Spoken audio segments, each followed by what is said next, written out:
ये second year के second semester के अंतर्गत हम कार्यालय हिंदी और कंप्यूटर शीर्षक से अध्ययन करते हैं। इसके अंतर्गत आपको यह बताया जाएगा कि कार्यालय हिंदी और कंप्यूटर के विषय में हम किन क्षेत्रों का अध्ययन करते हैं। जैसा कि आपको मैं उनका दिखा रहा हूँ, इसके अंतर्गत कार्यालय हिंदी का क्या स्वरूप होगा, उद्देश्य क्या होगा, इसका क्षेत्र क्या होगा।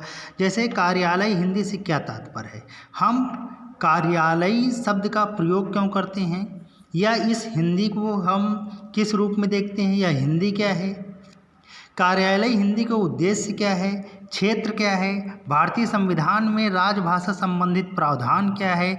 अब यह जो राजभाषा शब्द आया है, इसका औचित्य यहाँ कार्यालयी भाषा से ही है कि आखिरकार जब दो राज्य एक दूसरे को पत्राचार करते हैं, या जब कोई राष्ट्र एक राष्ट्र को पत्राचार करता है, तो वह किस भाषा का प्रयोग करता है, और फिर हमारे भारत की राजभाषा क्या है। जैसा कि आपको मैं बता चुका हूँ कि राजभाषा, मातृभाषा, राष्ट्रभाषा, राज्य भाषा तथा इस प्रकार से अन्य भी शब्दावलियाँ हैं जो भाषा को अवगत कराते हैं। उसका उद्देश्य क्या है और उनके अर्थ क्या है, उनका विषय क्षेत्र क्या है, ये विस्तृत आप इस पुस्तक के माध्यम से या इस सेमेस्टर में आप जानेंगे। प्रादेशिक भाषाएं क्या है, और फिर राजभाषा से संबंधित कौन कौन से अभी तक अधिनियम आए हैं, उनका प्रयोग कैसे कैसे हुआ, और इसकी संभावनाएं क्या क्या हैं। कार्यालय में जो प्रयुक्त होने वाली हिंदी है, इसकी कौन कौन सी संभावनाएं हो सकती हैं, भविष्य में किस प्रकार से इसको हम उपयोग में ला सकते हैं, या आप जब किसी तंत्र से जुड़ेंगे, जब आप कहीं नौकरी करेंगे, तो आप वहाँ पर जब कोई पत्र बनाएंगे तो किस प्रकार से बनाएंगे, इसका विस्तृत अध्ययन हम कार्यालय हिंदी का स्वरूप, उद्देश्य एवं क्षेत्र के अंतर्गत करेंगे। दूसरे के अध्याय के अंतर्गत कार्यालय हिंदी में प्रयुक्त पारिभाषिक शब्दावली। अब इसके अंतर्गत वे शब्दावलियाँ कौन सी हैं जो कार्यालय में मुख्य रूप से प्रयोग की जाती हैं। इसके अंतर्गत जैसे कार्यालय को हिंदी में नाम, और इसके शब्दावलियों का वर्गीकरण कैसे होगा, प्रशासन के क्षेत्र में किन किन शब्दों का प्रयोग करते हैं, विधि से संबंधित पारिभाषिक शब्दावलियाँ क्या है, कार्यालयी शब्दावलियाँ क्या है। जैसे कि आपने सुना होगा कई ऐसे शब्द हैं जिनका अर्थ हम नहीं समझ पाते हैं, जबकि वह दोनों एक ही अर्थ रखने वाले होते हैं। जैसा आप इसमें पढ़ेंगे लोकसभा के बारे में, विधानसभा के बारे में, और विधानसभा क्या है, लोकसभा क्या है, निगम क्या है, संस्थाएं क्या है, संस्थान क्या है, इनमें सब में क्या अंतर है, इसको भी आप इसमें विस्तृत पढ़ेंगे।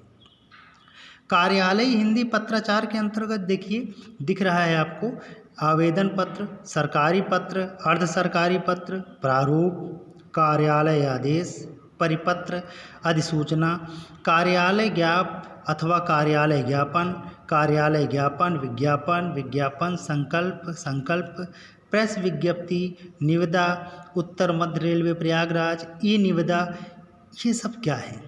जैसा कि आप पत्र तो एक ही प्रकार का होता है, पत्र तो पत्र है, परंतु जब उसके आगे कोई विशेषण लग जाता है, आवेदन पत्र, सरकारी पत्र, अर्ध सरकारी पत्र, तब ये क्या होता है। यह आप देख रहे हैं ज्ञापन, विज्ञापन, संकल्प, अधिसूचना, ये क्या है। अभी तक तो मुझे लगता है कि आप लोग केवल यही पढ़ते रहें कि प्रधानाचार्य जी को पत्र लिखने के लिए, प्राचार्य जी को पत्र लिखने के लिए, या जिलाधिकारी महोदय को पत्र लिखने के लिए, परंतु उन सब के क्या ढांचा होना चाहिए, उसका प्रारूप क्या होना चाहिए, इससे विस्तृत अध्ययन आप इस अध्याय के द्वारा करेंगे। कार्यालयी हिंदी पत्राचार। चौथे अध्याय के अंतर्गत आप देख रहे हैं प्रारूपण का अर्थ, सामान्य परिचय, प्रारूपण लेखन की पद्धति। इसके अंतर्गत प्रारूपण की विशेषताएं क्या हैं, टिप्पण का अर्थ क्या है, सामान्य परिचय इसका, टिप्पण और टिप्पणी में अंतर क्या है, संक्षेपण का अर्थ परिभाषा, संक्षेपण की पद्धति, पल्लवन का क्या अर्थ है, प्रतिवेदन क्या होता है।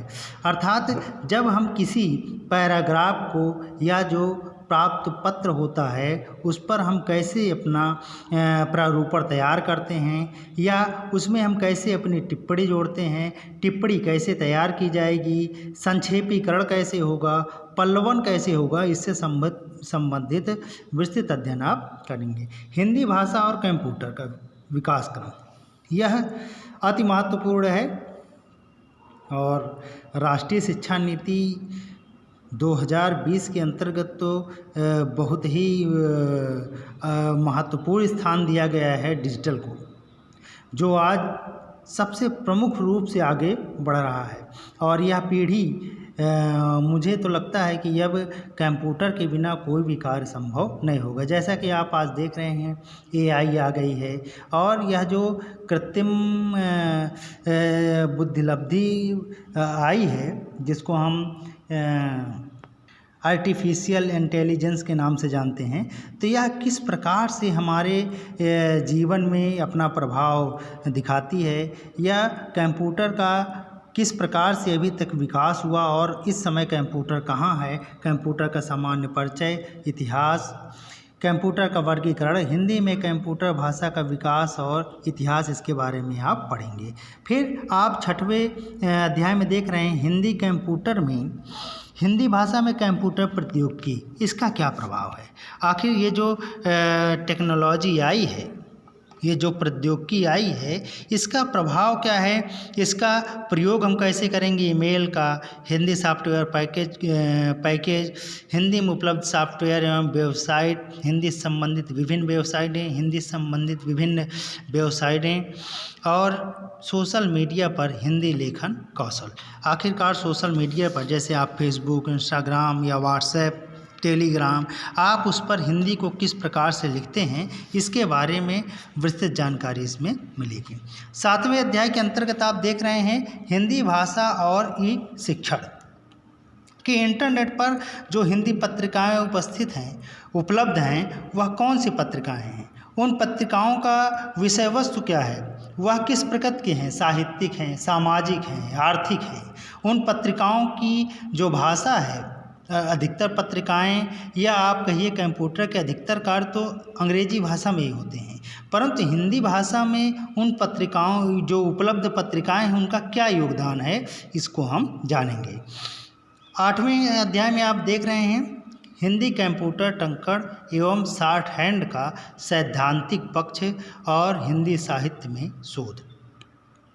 हिंदी कंप्यूटर में हम टाइपिंग कैसे करते हैं, शॉर्ट हैंड का जो सैद्धांतिक पक्ष है वह क्या है, हिंदी कंप्यूटर टंकण क्या है, हिंदी भाषा के विभिन्न फॉन्ट कौन कौन से हैं जिस पर हम टाइपिंग करते हैं, हिंदी शॉर्ट हैंड या आशुलिपिक अर्थात जो संक्षेप में लिखा जाता है वह क्या है, स्पीच टू टेक्स्ट प्रौद्योगिकी, हिंदी PPT स्लाइड एवं पोस्टर निर्माण कैसे करते हैं, यह सभी कार्य हम हिंदी भाषा के द्वारा संपादित करते हैं, परंतु इसको हम कंप्यूटर से ही पूरित कर सकते हैं। जैसे कि PPT बनाना है, यदि हमें PPT स्लाइड हम कंप्यूटर से ही निर्मित कर सकते हैं।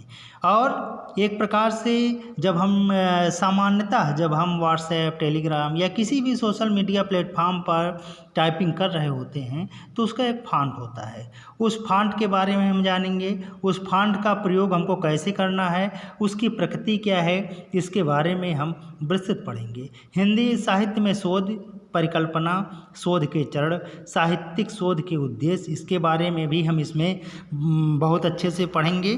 तो मुझे लगता है कि मैं एक एक अध्याय करके आपको वीडियो बनाकर प्रस्तुत करूंगा और आप इस वीडियो के माध्यम से बहुत अच्छे से पढ़ सकते हैं, जान सकते हैं। और यह जो NEP 2020 के अंतर्गत कार्यालय हिंदी और कंप्यूटर शीर्षक से जो लाया गया है, पाठ्यक्रम निर्मित किया गया है, इससे आप कार्यालय में प्रयोग होने वाली हिंदी के साथ ही कंप्यूटर के बारे में भी विस्तृत जानकारी रखेंगे। सामान्यतः लोग स्मार्टफोन का प्रयोग कर ही रहे हैं। स्मार्टफोन का प्रयोग करने के नाते आपके व्यवहारिकता में ये चीज़ें हैं आप उसे व्यवहार में तो करते ही हैं, परंतु अध्ययन अध्यापन में इसको किस प्रकार से या इसकी और क्या विशिष्टता हो सकती है, इसका विस्तृतीकरण अध्ययन हम इस पाठ्यक्रम के द्वारा करेंगे और वीडियो के द्वारा हम समझते रहेंगे। धन्यवाद।